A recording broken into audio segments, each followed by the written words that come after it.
¿Y cuántos son en total ustedes? 15. ¿Y cuántos son en 4? Yo tengo en mente el día de hoy concluir a las 9:30. No sé a ustedes qué les parece.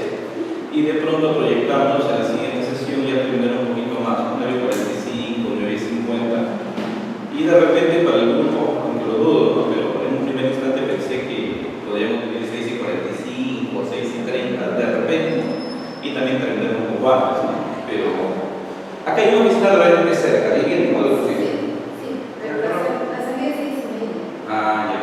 Mira, se llega acá. Sí, sí. Por el lado. ¿Y este curso lo han tomado por alguna razón en especial? Hay dos que hay mandatario que resolver, discusión, concurso, no, ya, bien, ya, te vi un poco. Ya, mi nombre es Freddy Cachaiga, representante de ustedes, disculpen mi primer por eso. Yo soy abogado titulado en la Universidad de San Marcos en el año 2001, o sea que ya han pasado, imagínense, 17 años, es increíble. La verdad, estamos cumpliendo casi 25 años de haber ingresado a la Universidad de Comunicación. Yo he tenido la oportunidad de participar aquí con los amigos de inclusive Beatriz es en cierta forma de promoción, como de la base. Adelante.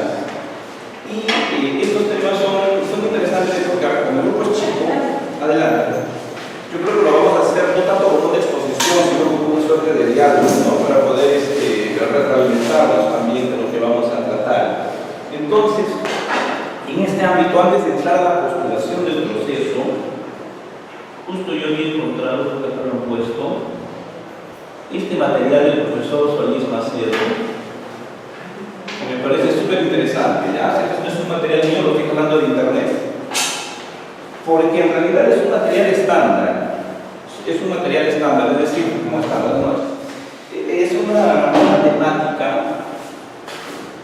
que si lo vamos a tratar tan condensadamente, no tiene mayor sentido pues, volver a hacer diapositivas que acá podemos aprovechar. ¿Ya?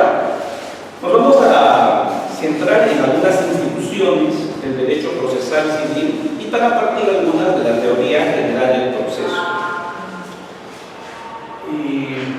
A ver, el proceso, miren ustedes, se concibe como un mecanismo para resolver conflictos intersubjetivos de intereses que tengan relevancia, nos dicen, ¿no? Hace un poco recordando esta parte teórica.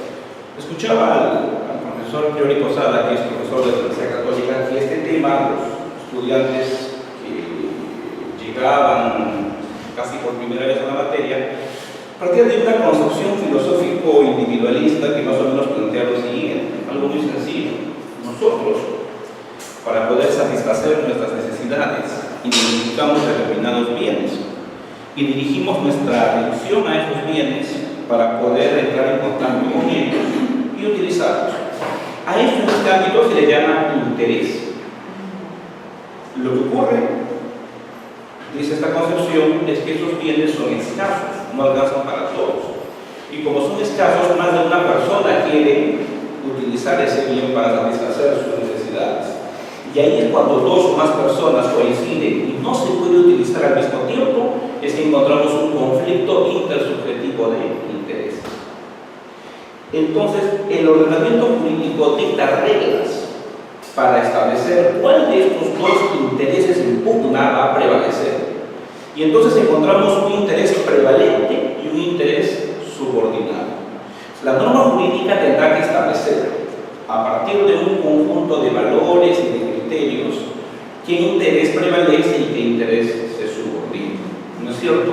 Y aquí un poco miren ustedes subirse esta concepción tridimensional del derecho en el ámbito filosófico, ¿no es cierto? Establecer que el derecho no es pura norma, sino que es fundamentalmente realidad, son hechos, son valores, son normas. Estas normas recogen un determinado hecho que se sucede reiterativamente y que es fuente de conflicto, y a partir de una determinada valoración, ¿no es cierto?, establece reglas sobre cómo, repito, un interés debe subordinarse a otro. Si en el diario convivir esto funciona espontáneamente, vale decir las personas, se me ocurre, un padre de familia o una mamá de familia atiende las necesidades de su hijo menor de edad, entonces decimos que hay una cooperación espontánea y un cumplimiento espontáneo de todo. El problema se presenta cuando alguien está renuente a cumplir con lo que la norma ha previsto. Entonces se dice que hay una crisis de cooperación en ese momento. Y ante esa crisis de cooperación tiene que haber una solución. La solución puede ser en algunos casos que uno directamente resuelve con la otra, vamos a decir, con la contraparte de este conflicto. Y entonces decimos que hay una autocomposición del conflicto, ¿no es cierto? Puede darse la autocomposición del conflicto. Y esto es lo que implicaría, por ejemplo, la mediación o también la conciliación. ¿No es cierto? La conciliación y la mediación son mecanismos por los cuales no traemos a un tercero para que el tercero resuelva el conflicto. Nosotros directamente logramos resolver. ¿No es cierto? El tema es que si estos mecanismos autocompositivos no son idóneos, no logran el resultado, entonces tendremos que buscar algún tercero imparcial, para que ese tercero imparcial identifique el conflicto, identifique el interés prevalente y haga respetar el otro. Y entonces aquí hemos llegado con esto, al proceso, a las normas procesales. Porque acá es importante, miren ustedes, diferenciar de entrada, ¿no?, entre normas procesales y normas materiales o sustantivas también, es decir, ¿cierto? Las normas sustantivas establecen quién tiene un derecho en un determinado conflicto. Identifican el interés prevalente al momento de establecer derechos. Mientras que las normas procesales establecen las reglas de cómo hacer prevalecer estos derechos cuando no hay cooperación espontánea, cuando hay crisis de la cooperación espontánea. Entonces serán las reglas que nos permiten dirigirnos al Estado para que el Estado establezca quién tiene la razón, declare quién tiene esa razón, si es el caso le ordene el cumplimiento de una determinada conducta y, aún más, haga cumplir esa conducta mediante actos de ejecución que implican el uso de la fuerza legítimamente organizada y permitida por el ordenamiento mismo. ¿No es cierto? Y entonces, miren, ya así de este modo hemos tocado un poquito las instituciones. Porque cuando decimos que yo acudo al Estado para que el Estado haga respetar esas normas que establecieron el interés prevalente, el interés subordinado, como se sabe, uno no puede acudir a cualquier entidad del Estado, ¿no es cierto? Tiene que acudir a esa entidad del Estado que está investida de jurisdicción. Y obviamente todos decimos, ahí reconocemos al Poder Judicial, ¿no es cierto? Aunque también se habla de otros tipos de jurisdicción, ustedes recordarán conmigo, ¿no es cierto? La jurisdicción arbitral, ¿qué otra más podría ser? No me dejen hablar nosotros, se van a dormir. Aparte del Poder Judicial, ¿qué otra jurisdicción podríamos identificar aparte del arbitral? Hay dos más por ahí, creo que está en el 138 de la Constitución Política, ¿puede ser? ¿Cuál más, amigos? ¿Cuál más? No hay más. ¿Puedo mirar? Muy bien. La jurisdicción militar. Jurisdicción militar. El Poder Judicial propiamente dicho, la jurisdicción por excelencia. Tenemos el fuero militar. ¿Cuánto más? Las comunidades campesinas y nativas. ¿Se acuerdan?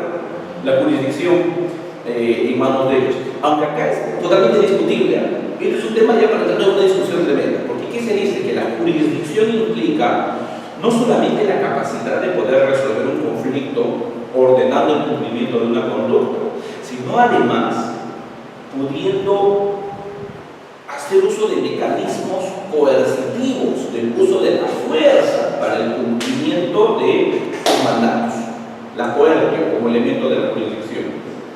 Y por ese lado muchos dicen, los tribunales arbitrales, no, el fuero arbitral carece de ese elemento. Los árbitros pueden emitir un laudo, ¿no es cierto? Pueden laudar. Y en ciertas ocasiones, los tribunales arbitrales pueden ejecutar sus decisiones.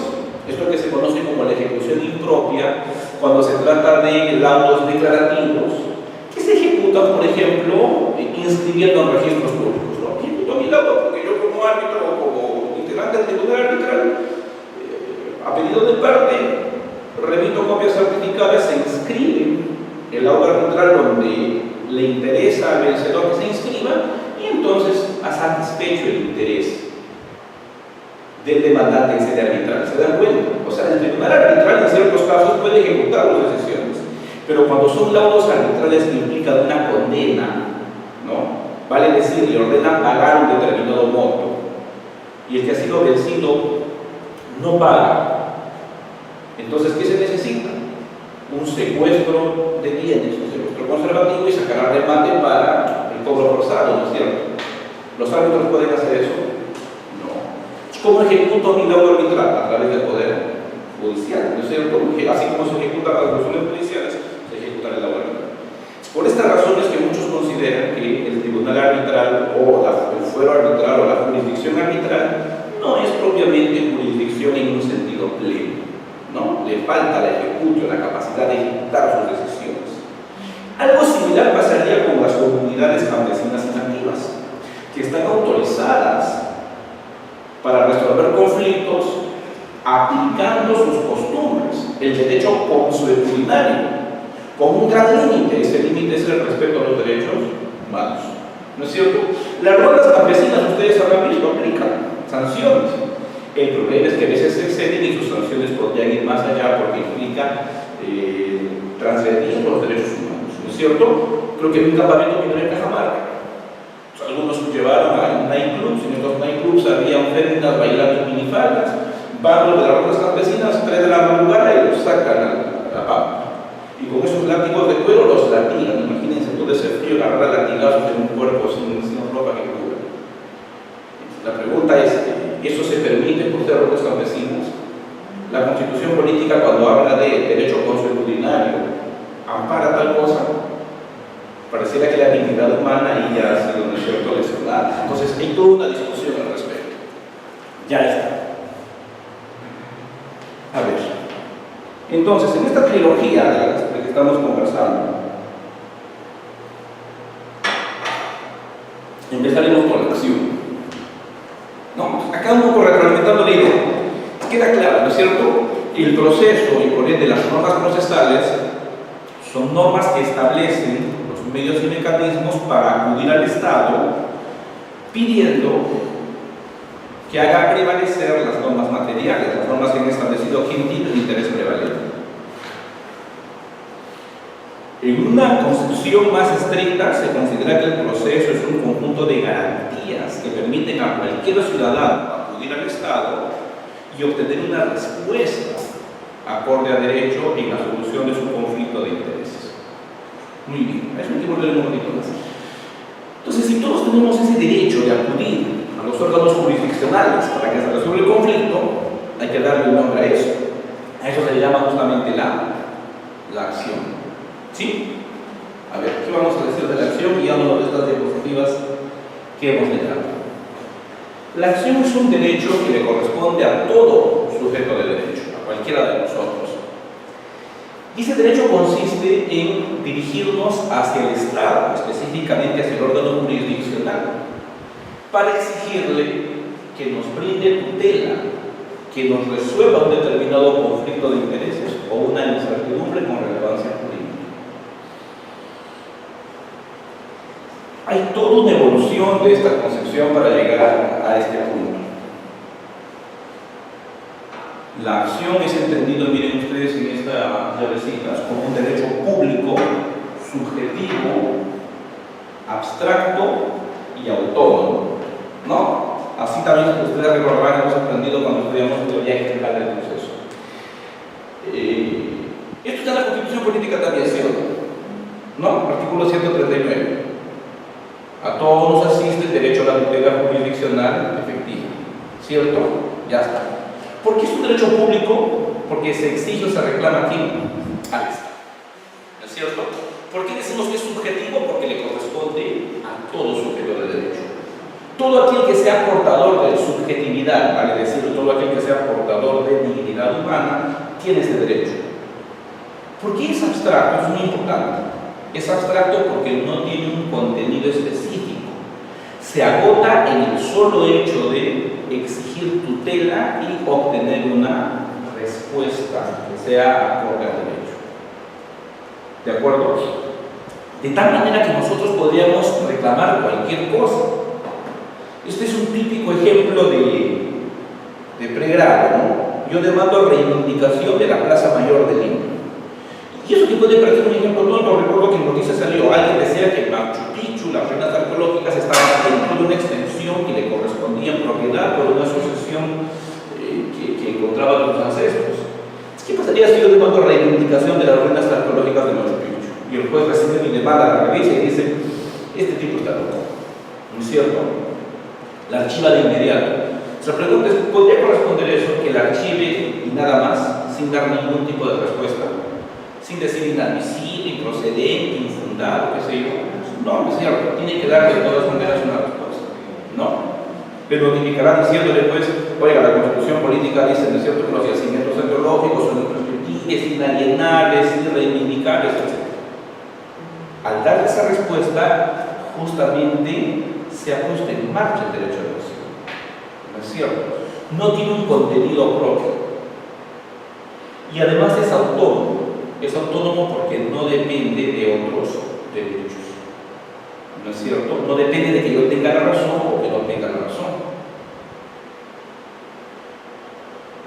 ¿Y cuál es el contenido concreto cuando uno ejerce, no? ¿Cuál es ese mecanismo por el cual nosotros ponemos en marcha en el proceso civil el derecho de acción? Cuando presentamos nuestra demanda, ¿no es cierto? La demanda sería el documento, porque en nuestro proceso civil, por regla general, ¿no es cierto?, el derecho de acción se ejerce, pero dentro de ciertas reglas. Es un derecho de acción reglado. Creo que es el artículo 130 del Código Procesal Civil, ¿no?, que establece una serie de formalidades para la demanda. Tiene que ser en una hoja de tal o cual tamaño, doble espacio, respetando márgenes, enumerando con claridad. Tienes el derecho de acción, pero no es un derecho que no tenga límites. Esto sin duda es un derecho constitucional, también forma parte de la protección de los convenios internacionales en derechos humanos, pero está arreglado. ¿Cómo se materializa? ¿Cómo se manifiesta? Se manifiesta a través de la demanda. La demanda implica el ejercicio del derecho de acción. Por la demanda pedimos al órgano jurisdiccional un determinado contenido. Veamos. Esta es la idea, ¿no es cierto? La acción, la pretensión y la demanda. ¿Cómo diferenciamos estos conceptos? La acción le corresponde a cualquiera de nosotros, por estar sujeto de derecho. Es un derecho que dirigimos al Estado, es un derecho público subjetivo abstracto, que no se pierde, ¿no? Acá me detengo, me faltó decir esto, ¿no? ¿Qué pasa cuando nosotros nos dicen, ¿no?, cuál es la diferencia entre prescripción y caducidad? ¿Se acuerdan ustedes, no? Siempre esa típica pregunta cuando uno va a estudiar.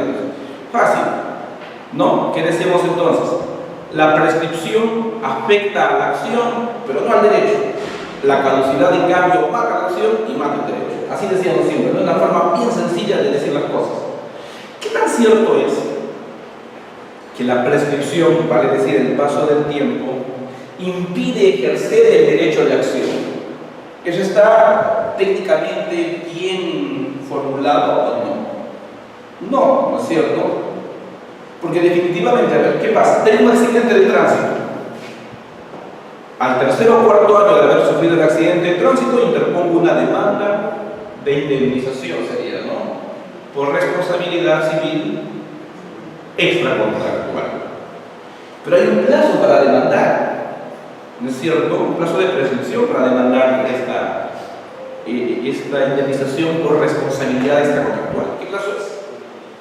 2 años. Ya van 3, ni hablar. El juez revisa la demanda y dice, no, pues 3 años. Pero ya están revisando la demanda, lo cual implica que ya se ejerció el derecho de acción. ¿El juez podrá declarar improcedente la demanda? ¿Sí o no? ¿Sí o no? No, porque de oficio no se declara la prescripción. Lo que sí se puede declarar de oficio es la caducidad. La caducidad. Lo que el juez hace es calificar la demanda, si encuentra que cumple con los presupuestos procesales, las llamadas condiciones de la acción, etc., la admite, ¿no es cierto? Admite, tramite la demanda y corre traslado a la parte demandada. La parte demandada podría no darse cuenta. A veces pasa eso, ¿no? El interesado va donde el despacho del abogado, a última hora el abogado no puede darse cuenta porque a última hora se lo dieron, a última hora de repente también lo revisó, ¿es cierto? Y contesta la demanda con una defensa de fondo. Mentira, señor, el accidente no fue así, él solito andaba borracho, no sé, pero no cuestiona el tema de la presunción. Entonces ahí decimos que ya precluyó la etapa para poder invocar la prescripción como una defensa. Si después lo quiere hacer, ya no es posible, porque hubo un momento procesal, como veremos en un ratito más, ¿no es cierto? Lo cual implica que el juez tendrá que emitir una decisión de fondo. ¿Se dan cuenta? Por decirles algo, de repente el juez se convence que la demanda es fundada y condena el pago de 15.000 soles. Y se ejecuta eso. Entonces no es tan cierto, ¿no?, que la prescripción pone fin al derecho de acción. ¿De acuerdo? No es propio. Entonces, si nosotros concebimos que la acción es lo que hemos dicho atrás, un derecho público, subjetivo, abstracto, todo, entonces esta nomenclatura o esta redacción sería incorrecta. Esa formulación confunde acción y pretensión como si fueran una sola cosa. Justamente esta separación permite establecer ello. La pretensión sí es concreta frente a esto que es abstracto. La pretensión sí es concreta. La pretensión implica justamente pedir algo concreto de acuerdo a un determinado conjunto de hechos y a una determinada fundamentación jurídica. ¿No es cierto? ¿Qué es la pretensión? La pretensión implica aquello que se pide concretamente, que sea declarado o ordenado por el juez, pero de acuerdo a una fundamentación. O sea, no es un pedir por pedir, no es un pedir caprichoso o un pedir arbitrario, es un pedir en base a un conjunto de fundamentos. ¿De acuerdo? Que son por un lado fundamentos fácticos o de hecho y por otro lado fundamentos jurídicos. ¿No es cierto?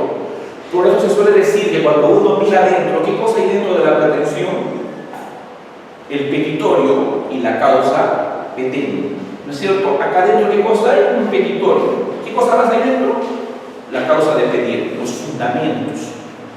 Los fundamentos, esas dos cosas. ¿Qué cosa entonces, dicho sea de paso, qué cosa genera la prescripción entonces? La prescripción afecta a la pretensión, sí la afecta, a la acción no, a la pretensión. Pero la afecta siempre y cuando el interesado la invoque. Porque si no la invoca dentro del plazo legal establecido, entonces la pretensión sí será viable. Por eso se suele decir que lo que la prescripción implica es que el paso del tiempo genera un derecho potestativo, una potestad, la posibilidad de beneficiarme con ese paso del tiempo si es que me invoco. ¿Cómo podría también no invocarlo y no me beneficia? ¿Me dejo entender? ¿O no? ¿Es cierto? Claro. Entonces, si llega a mi oficina un cliente y me dice: hace 3 años que me atropelló un desconocido por negligente y acá ya tengo todas mis pruebas, ¿qué le digo? Le digo: no, ni hablar, ni levantes. ¿Le diríamos eso? No. Habría que decirle: mira, corremos un elevadísimo riesgo. Presentamos la demanda y estamos en manos del demandado. Si el demandado invoca la prescripción oportunamente, ni hablar. Pero si no me invoca, continuamos. Es el derecho potestativo que tiene ese demandado. ¿Se dan cuenta? Entonces la prescripción no pone fin a la acción, no afecta a la acción como se pensaba, como se mencionaba, repito, porque terminológicamente no se estaba diferenciando de forma adecuada estos dos conceptos. ¿Se dan cuenta? También es interesante, es por eso un poco diferenciar conceptualmente esto. No es algo baladí, no es algo superficial. Muy bien, ¿y qué cosa es la demanda? La demanda es un acto jurídico, ¿no es cierto? Porque es manifestación de voluntad, es un acto jurídico procesal. Definitivamente es uno de los más importantes. Es el acto jurídico procesal que tiene la potencialidad de dar inicio al proceso, ¿no? ¿Por qué decimos dar inicio al proceso? Porque también es una discusión, estimados amigos, en qué momento se inicia el proceso. ¿Cuándo inicia el proceso? Cuando interpongo la demanda, cuando la admiten, cuando notifican a la parte contraria. Ese es el punto. La doctrina mayoritariamente considera que el proceso se inicia cuando se posibilita al demandado a ejercer su derecho a defenderse. ¿Y en qué momento se le ha dado la posibilidad de defenderse? Cuando se le notifica el traslado de la demanda. Ese es el tema. Con la notificación válida de la demanda, se inicia el proceso, considerado la doctrina mayoritaria. Porque por fin tenemos ya, ¿no es cierto?, a las dos partes comunicadas de la existencia de una litis. Mira, de que conteste o no conteste es otra cosa, ¿no es cierto? Muchos demandados dejan transcurrir el plazo y no contestan e incurren en rebeldía. ¿No es cierto? Entonces tampoco es cierto que el proceso se inicie cuando contestan, ¿no? Puede que no contesten, puede que dejen los plazos. Entonces, no toda demanda inicia el proceso, por eso decimos, se dan cuenta. Hay muchas demandas que se presentan, que son inadmisibles o improcedentes, que esta inadmisible no se subsana a tiempo y nunca, ¿no es cierto?, llega a ser admitida. O siendo admitida hay un desistimiento oportuno y no se notifica a la parte contraria. Pues aquí tiene la potencialidad de iniciar el proceso. La demanda es un acto jurídico que tiene formalidades. Una de ellas es ser escrita en el proceso civil, ¿cierto? Inclusive en la demanda de alimentos no hay un formato que han publicado y acaban de republicar con una reformulación. O sea, ni siquiera alimentos, que están un tema tan delicado que busca una máxima flexibilización, llega a ser de este modo. Muy bien. La demanda es la manifestación del derecho de acción, un acto jurídico procesal de parte que tiene un contenido. ¿Cuál es el contenido? La pretensión. La demanda es el continente, algo así como el recipiente, y el contenido es la pretensión. ¿No es cierto? Muy bien.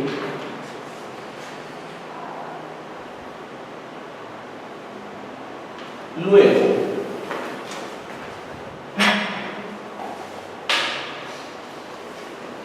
acá decimos algo sencillo, ¿no? La acción se dirige al órgano jurisdiccional estatal, pone en movimiento el aparato judicial y lo que se busca es obtener un pronunciamiento de fondo, que es la sentencia. Como sabemos, no siempre se llega pues a ese pronunciamiento de fondo, ¿no es cierto? Podría que en el camino hayan situaciones de improcedencia y se den pues decisiones similitudes. Muy bien. La pretensión, así rapidito nomás, esto está en internet, ¿no? Es un link que yo lo he jalado, ¿ya? Un profesor peruano, el profesor Luis Macedo. La pretensión es declaración de voluntad que se hace ante el juez, para que este juez emplace a un demandado, un sujeto pasivo, buscando que el juez declare algo, reconozca algo respecto a ese demandado. No. La pretensión viene a ser el contenido concreto del derecho de acción. Acá se suele diferenciar, miren ustedes, entre pretensión material y pretensión procesal. Esto es muy importante porque después vamos a hablar del tema de la legitimidad para obrar, ¿no es cierto? Y vamos a decir que la legitimidad para obrar implica la coincidencia entre parte material y parte procesal. Entonces tenemos que ir un poco a aterrizar por ese lado, ¿no? La pretensión material implica exigir algo, pedir algo, ¿ya? Pero es pedir algo de manera directa a quien nosotros consideramos que nos debe algo. Ustedes van a ver que muchas veces, antes de iniciar un proceso, lo que hacemos es cursar una carta notarial, ¿no es cierto? Muchas veces pasa eso, ¿no? Llega al estudio jurídico, típicamente, que doctor, necesito una solución, le he prestado 5.000 soles, pero cometí el error de no hacerle firmar un recibo. Pero lo que sí he hecho es grabarle que acepta que me debe, ¿no? Además hay un testigo que podría decir que me debe. ¿Se dan cuenta? Muchas veces es un tema como ese es demasiado difícil de separar en un proceso. Pero decimos, mira, ¿estás dispuesto a dedicarle tiempo y dinero a este tema? Un consejo que te doy es vamos a cursarle en una carta notarial. En esa carta notarial expresamos que en tal día y en tal hora pasó lo siguiente. Vamos a ver qué te contesta. ¿No es cierto? ¿Me dejo entender? Porque podría ser que no conteste nada, podría ser que le conteste diciendo, oye, no fue 5.000, fue 3.000, no da, ya, algo es algo. ¿no es cierto? ¿Se dan cuenta ustedes? Así. Cuando le mando una carta notarial, a eso pues obviamente estamos viendo es una pretensión material. Inclusive la solicitud de conciliación implica una pretensión material. Porque una solicitud de conciliación, como todos sabemos, se hace a través de un centro de conciliación extrajudicial privado. A nadie se le ocurriría decir que hay exclusión jurisdiccional, ¿no es cierto? Eso no es exclusión jurisdiccional. No. Muy bien. Esa pretensión material se va a convertir en pretensión procesal cuando sea contenido de una demanda, ¿no?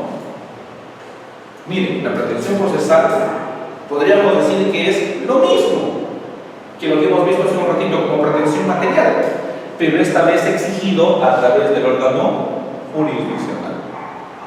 ¿Y por qué lo exijo? Obviamente porque la pretensión material no fue satisfecha. Porque el destinatario de mi exigencia no ha satisfecho el interés desplegado en ese reclamo directo, por decirlo así. ¿Está bien? Esto es muy importante, ¿eh? Porque evidentemente pues nuestra solicitud de conciliación debe tener los elementos más importantes semejantes, ¿no? Los elementos más importantes de la futura demanda, ¿no es cierto? ¿Qué ocurre si nosotros demandamos sin invitar a conciliar y se trata de un derecho disponible? ¿Ocurre algo o no ocurre nada? En el caso que les conté, le mando una carta notarial, le pido que me pague 5.000 soles, no me pagues, le mando de repente, no lo invito a conciliar. ¿Cómo vas a calificar esa demanda?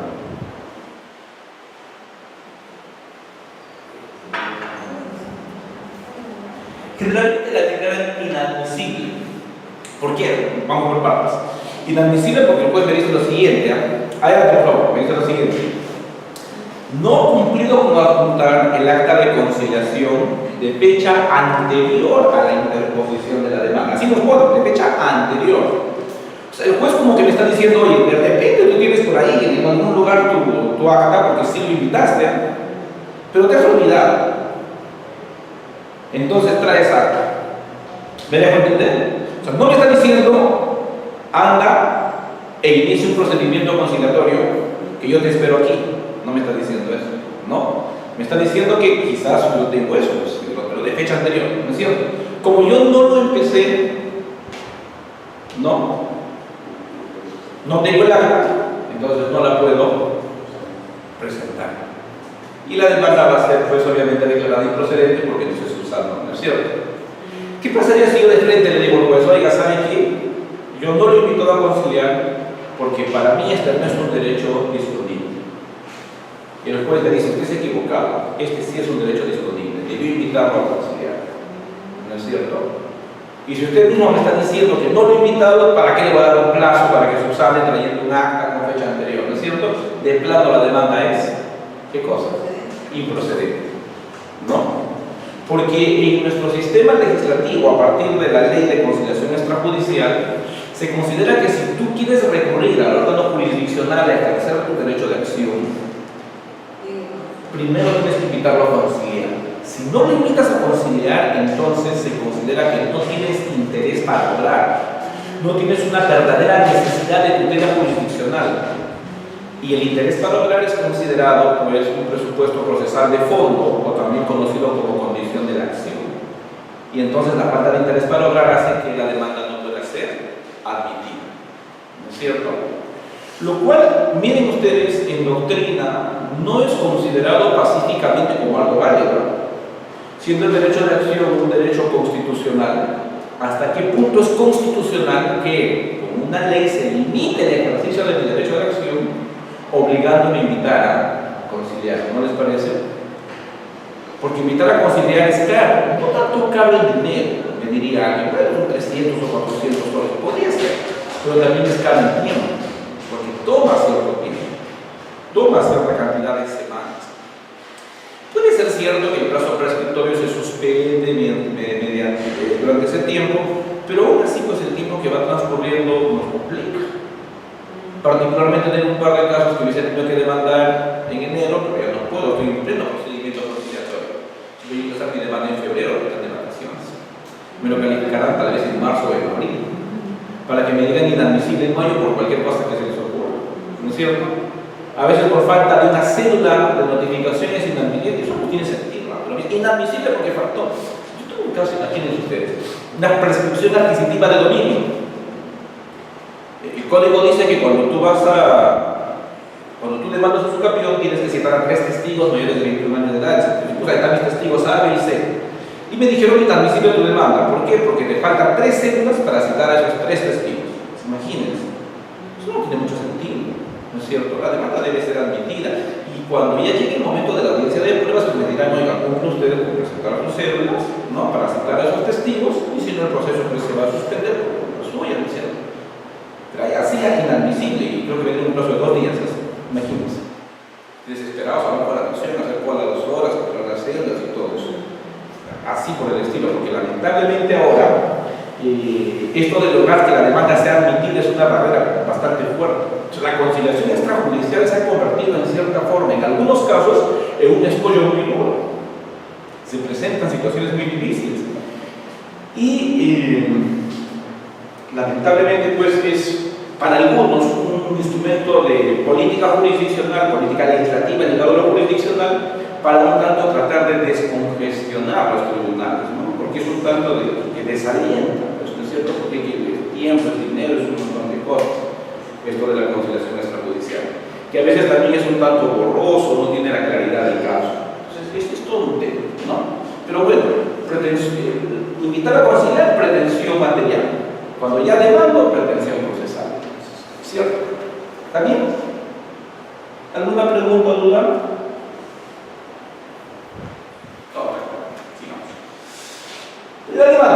La demanda es la petición que dirige, se suele decir, el sujeto activo, ¿no? El accionante, el actor, dirigido al órgano jurisdiccional para provocar al proceso, ¿no? Para desplegar el proceso. De ese modo se busca la satisfacción de una determinada pretensión. Como decimos hace un ratito, es un acto jurídico procesal de parte. Miren ustedes, ¿en qué momento demandar? ¿Y a quiénes demandar? En algunos casos, que la ley no regula específicamente, implica la decisión que tiene el actor en este caso. A esto se le conoce en el ámbito del proceso civil con el nombre del principio de oportunidad. El principio de oportunidad implica que quien se considera titular de una situación jurídica determinada decide si demanda o no demanda, cuándo demanda y a quién demanda. Claro, está dentro de los cánones que establece la ley. No sé, se me ocurre. En un caso de responsabilidad solidaria, lo que la ley me dice es que yo puedo demandar a uno, a alguno o a todos. Esto es típico, ¿no? Los accidentes de tránsito, uno es el chofer, otra es la empresa de transportes para la cual este chofer trabaja y otra es la empresa propietaria del medio de transporte del vehículo. Entonces acá tenemos responsabilidad solidaria, ¿no es cierto? En un caso de responsabilidad civil extracontractual. ¿Quiénes responden solidariamente? El que manejaba ese medio de transporte, la empresa de transportes, ¿quién más? El propietario, ¿no es cierto? ¿Debo demandar a todos? Bueno, la ley me dice que yo demando a todos o a algunos o a uno, ¿no es cierto? Y es un tema de principio de oportunidad. Yo decido a quién me parece oportuno demandar. Diferente es el caso cuando la ley establece situaciones de litis consorcio necesario. Si yo voy a demandar la nulidad de una compraventa, porque considero que me afecta, no puedo demandar a uno solo de los contratantes, necesariamente debo demandarlos a todos. En este caso sí la ley establece reglas del ejercicio de esa potestad que tengo al momento de demandar.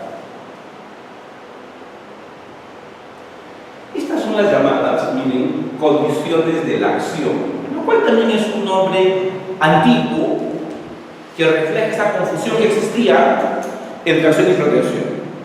En realidad, no es correcto decir condiciones de la acción, porque ya hemos dicho que la acción es un derecho autónomo y abstracto, no tiene condiciones. En todo caso, entre comillas, la única condición es que sea sujeto del derecho, ¿no es cierto? Ese es el punto. Por eso es que algunos prefieren decirle condiciones del ejercicio de la acción. Ya es una forma de morigerar el tema. Modernamente también se les suele llamar presupuestos procesales de fondo, para diferenciarlos de los otros que son llamados presupuestos procesales de fondo. Son la legitimidad para obrar, el interés para obrar y la llamada voluntad de la ley, o también llamada licitud, o también llamada la posibilidad o viabilidad jurídica.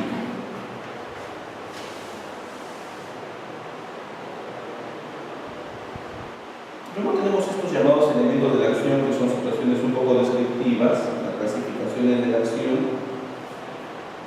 Y esto es importante. Así como el demandante pide tutela jurisdiccional efectiva mediante lo que hemos considerado el ejercicio del derecho de acción, también el demandado va a pedir que se le escuche, que se le permita ofrecer prueba, que se le permita actuar prueba, que se valoren sus medios probatorios y que se emita un pronunciamiento de acuerdo a la valoración integral de esos medios probatorios. Entonces, cuando el sujeto pasivo o demandado también pide lo mismo, pide una respuesta acorde al derecho del órgano jurisdiccional, decimos que está ejerciendo también su derecho de acción, pero del otro lado de la mesa, la otra cara de la moneda, a lo cual típicamente se le suele llamar contradicción, ¿no es cierto? La contradicción también sería abstracta, como es la acción. Esta contradicción, ¿cómo se concretiza? Se concretiza a través de la defensa, que puede ser una defensa previa, una defensa de forma o una defensa de... ¿Qué faltaría? Forma, previa, fondo, ¿no es cierto? Entonces, el derecho de contradicción es abstracto y se concretiza a través de una determinada defensa. Cuando es una defensa de fondo, eso se materializa por la llamada contestación de la demanda, ¿no es cierto? Contestación de la defensa de fondo. Una defensa de forma, ¿cuál sería? Interponer una excepción. Una excepción. Y una cuestión previa sería una defensa y justamente considerada junto al beneficio de exclusión y el beneficio de inventario como defensas previas, ¿no es cierto? Suspender momentáneamente el proceso. Muy bien. Entonces, la acción tiene su correlato en la contradicción y la pretensión tiene su correlato en la oposición. La oposición ya es concreta, entonces se dirige a atacar precisamente la pretensión. Puede ser con cualquiera de estas modalidades de oposición.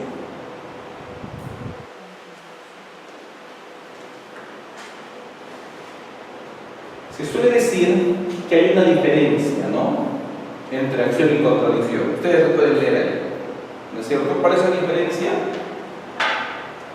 Carece de la libertad de ejercicio. ¿Por qué dice eso? ¿Por qué creen ustedes que diga eso? Porque para ejercer el derecho de contradicción, ¿qué se necesita? Que alguien haya ejercido previamente su derecho de acción. Claro, para yo contestar la demanda, pues tiene que haber previamente una... No puede ser, ¿no?, que sin que me demande yo presento mi contestación de demanda, ¿no es cierto? Sería absurdo, ¿no? Y en ese contexto, sin embargo, recuerden ustedes, ¿no? ¿Qué pasa si... A ver... Tenemos un contrato con prestaciones recíprocas, ¿no? Por ejemplo, un contrato de suministro, vamos a poner.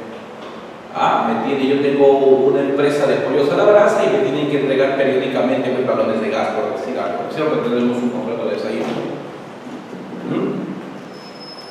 La parte contraria no ha cumplido con traerme los balones de gas durante toda una semana, por lo tanto, pues yo dejo de depositarle el dinero que le deposito, ¿no es cierto?, periódicamente. Y como yo no le deposito ese dinero, la parte contraria pues decide resolver el contrato, imagínense. ¿No es cierto? Y yo le digo al juez, oiga, pero ¿cómo va a resolver el contrato si él es el que ha incumplido primero? Él es la parte infiel en esta relación contractual. Yo soy en realidad la parte fiel que ha seguido cumpliendo, hasta que en cierto momento he tenido que suspender mi cumplimiento. ¿No es cierto? Ahora yo no voy a seguir cumpliendo semana tras semana cuando mi contraparte no cumple, ¿no es cierto? ¿No? ¿Cómo estamos hablando? A eso se le conoce como la excepción de contrato incumplido, ¿no es cierto? Yo puedo incumplir válidamente si es que primero mi contraparte ha incumplido. O sea, mi incumplimiento es una reacción en protección de mis intereses por el incumplimiento previo de la otra parte. ¿No es cierto? Entonces yo le diría al juez, señor juez, ¿sabe qué? Contesto la demanda pidiendo que la declare infundada. Porque yo no soy en realidad quien ha incumplido de manera ilegal, de manera no permitida por el derecho. Quien ha incumplido es mi contraparte y yo solamente he suspendido mi cumplimiento hasta que él reanude su cumplimiento. ¿Me debo entender? Reanuda su cumplimiento, yo también sigo cumpliendo, pero me demanda la resolución del contrato. Yo tengo interés en realidad que ese contrato continúe teniendo vida, porque en la negociación y en su suscripción logré condiciones económicas y comerciales que para mí son favorables, ¿me dejo entender? ¿Podría aprovechar ahí o no para yo pedirle al juez eso? Le diría, decirle, oiga, declare infundada esa demanda, porque él incumplió primero, yo solamente suspendí. Yo mantengo mi interés en que este contrato siga surtiendo efectos. ¿No es cierto? ¿Qué le demandaría yo ahí? ¿Qué le pediría al juez? No sé si me estoy dejando entender, estoy hablando un poco arreglado. ¿Le puedo pedir al juez o no que le ordene a mi contraparte que cumpla el contrato? Claro, le diré, declare infundada esa demanda y además ordénele que cumpla con el contrato, porque este contrato tiene todavía 3 años para que vaya a vencer. Si no resuelve el contrato subsiste. Claro, pero a mí no me sirve de... Muy bien, pero yo lo que le pido no es que declare que el contrato subsiste, sino que le pido que le condene el cumplimiento, que le ordene cumplir, de tal modo que si no cumple por las buenas, yo pueda ejecutar la sentencia haciéndole cumplir por las malas. ¿Me dejo entender? O sea, le pido ya no una sentencia declarativa, sino una sentencia de condena, que le ordene la realización de una prestación. ¿Qué prestación? Que me siga abasteciendo de gas como lo venía haciendo hasta hace poco, que siga llegando con sus camiones trayendo los valores de gas. O sea que por un lado me estoy defendiendo, pero por otro lado lo que estoy haciendo es introducir mi propia pretensión. ¿No es cierto? Y si yo introduzco mi propia pretensión dentro de un proceso en el cual he sido demandado, eso tiene un nombre muy conocido. La reconvención. Lo que estoy haciendo es reconvenir. ¿No es cierto? O sea, me ha demandado y lo que he hecho es contestar la demanda, pero además de contestar la demanda estoy introduciendo mi propia pretensión. Me demanda resolución y yo le, vamos a decir así, entre comillas, le contrademando. Entre comillas digo, le contrademando que cumpla con ese contrato, que de ningún modo debe ser resuelto. Estoy introduciendo mi propia pretensión, a eso se le llama la reconvención. ¿Y la reconvención qué sería? ¿Acción o contradicción? La reconvención es acción. La reconvención es acción porque estoy introduciendo mi propia pretensión. Así. En vez de demandar en otro proceso, lo estoy trayendo acá. ¿No es cierto? Y lo que tendrá que hacer mi contraparte ahora es contestar la reconvención. ¿No es cierto? Esta es la idea entonces. ¿Ya? Muy bien. Entonces, de esa manera se manifiesta también, vamos a decir, la actitud que puede adoptar ese demandado.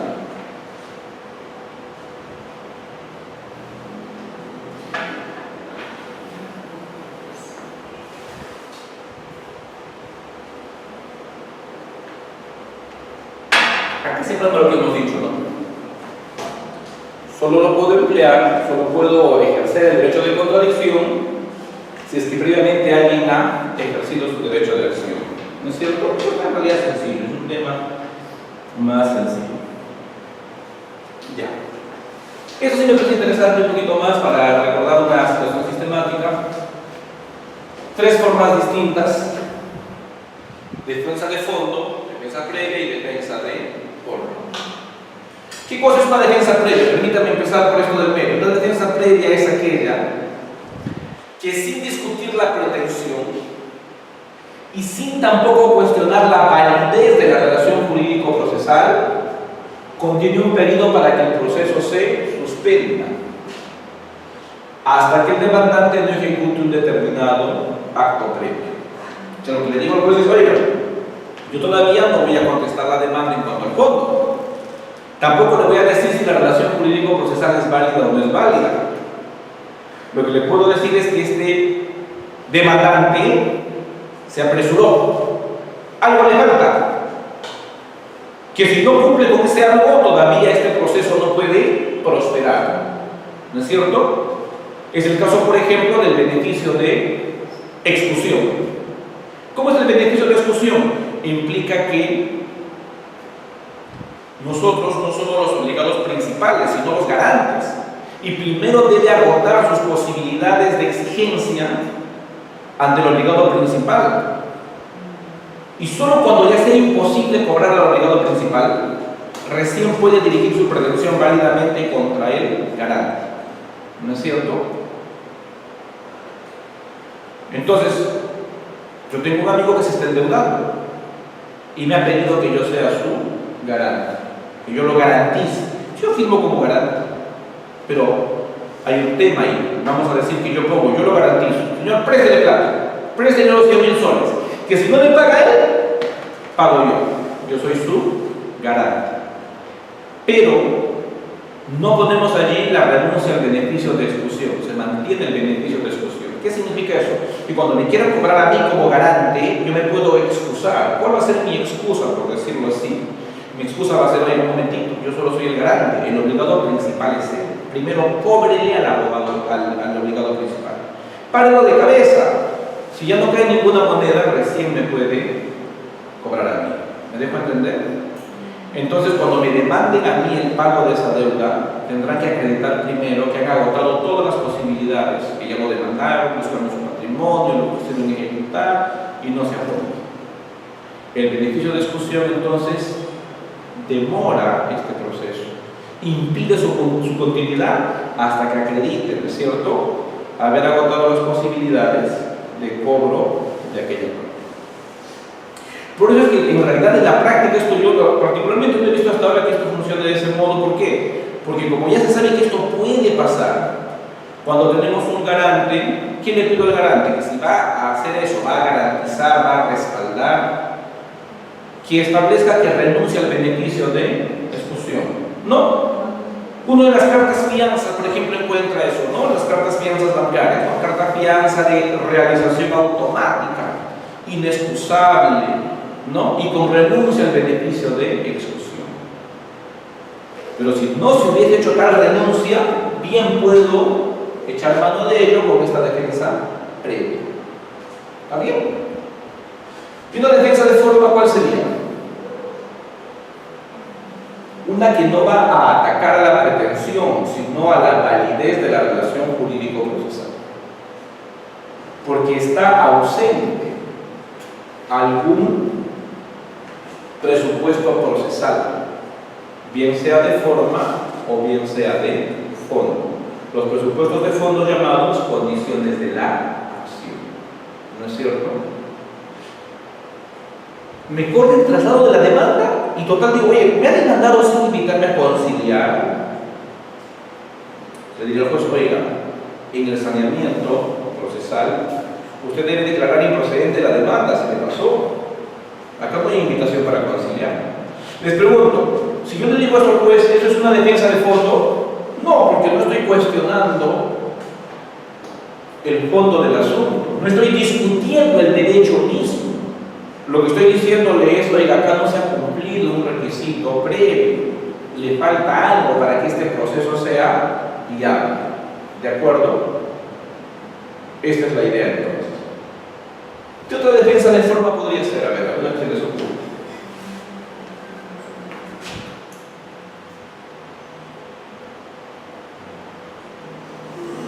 ¿Alguna? Había. ¿Cuál? Había, no sé dónde. Una vía procesal inadecuada. Podría ser, si es que la ley establece una vía procesal propiamente dicha.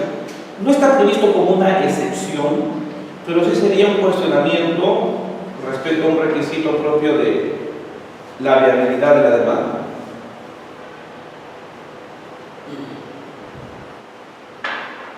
¿Qué podría ser?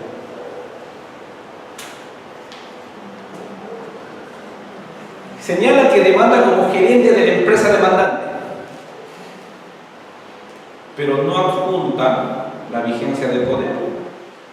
¿Me dejo entender? O lo adjunta en una copia simple. Es que tenemos ahí una representación defectuosa, ¿no es cierto? Una representación defectuosa. Entonces ahí tenemos una excepción. ¿Qué otras excepciones conocemos? Me ocurre el traslado de la demanda, la leo y no se entiende. Es un enredo. Parece que dijera una cosa y parece que dijera otra. Entonces siento que no hay claridad en aquello de lo cual me debo defender. ¿No? ¿Me dejo entender? No hay claridad en aquello respecto de lo cual me debo defender. Y entonces yo considero que me es conveniente pedirle al juez que le ordene al demandante que esclarezca qué está pidiendo, ¿no?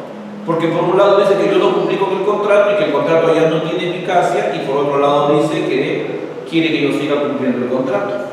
Total, no sé, me está demandando las dos cosas, ¿no? Resolución de contrato y también ejecución de ese contrato resuelto no tiene mucho sentido. ¿Cómo hago? Excepción de qué sería oscuridad o ambigüedad en la forma de proponer la demanda. Esa es una defensa de forma, ¿no es cierto? Esa es la idea entonces. Las defensas de forma implican la existencia de algún defecto o alguna omisión en algún presupuesto procesal de forma o algún presupuesto procesal de forma, ¿no? Tenemos una lista de excepciones, ¿no es cierto? Le puedo decir al juez, oiga juez, pero usted no es competente pues para este tema, ¿no es cierto? ¿Me deja entender? ¿Ah? Una excepción de falta de competencia, ¿no es cierto? ¿Hay más excepciones? Sí, una lista larga, ¿no es cierto? Y le digo al juez, oiga, pero un momentito, mire, ¿tú no se ha percatado de algo? Este es un contrato de compraventa. Y la última cláusula dice que en caso que hubiese algún tipo de conflicto respecto a la ejecución de este contrato, vamos a recurrir al órgano arbitral de la Cámara de Comercio de Lima. Y este señor lo que está haciendo es interponer una demanda, cuando claramente esa demanda está relacionada con un contrato que tiene una cláusula de convenio arbitral. ¿No es cierto? ¿Podrá el juez pronunciarse sobre el fondo del asunto? Ya no. El juez dirá, improcedente la demanda, vaya donde el órgano arbitral respecto del cual ha pactado. ¿No es cierto? Esa es la idea. Esta es la idea. Son defensas de forma. Estas defensas de forma, en algunos casos, van a permitir que, corregido el defecto, se pueda volver a intentar la misma pretensión. En otros casos, en cambio, no se podría volver a intentar válidamente. Podría ser el caso de la excepción de cosa juzgada, por ejemplo, ¿no es cierto? Yo no puedo volver a intentar válidamente, ¿no? Por ello es que, como veremos después, se habla de excepciones dilatorias y de excepciones. ¿Las otras cuáles son? Las dilatorias permiten, corregir el defecto, continuar con este proceso, o intentarlo, en todo caso, en otro proceso, no hay problema en eso. Son las perentorias, ¿no es cierto? ¿Se acuerdan? Las excepciones perentorias, las que hacen perecer la posibilidad de ejercer válidamente esa pretensión, ¿no es cierto? Una de ellas puede ser la excepción de cosa juzgada, ¿no es cierto? Otra podría ser la que está ligada con el desistimiento del proceso o de la pretensión. De la pretensión. El desistimiento del proceso permite intentar la misma pretensión en otro proceso. En cambio, el desistimiento de la pretensión tiene los mismos efectos de una sentencia que hubiese declarado infundada la demanda con calidad de cosa juzgada. Se llama desistir de la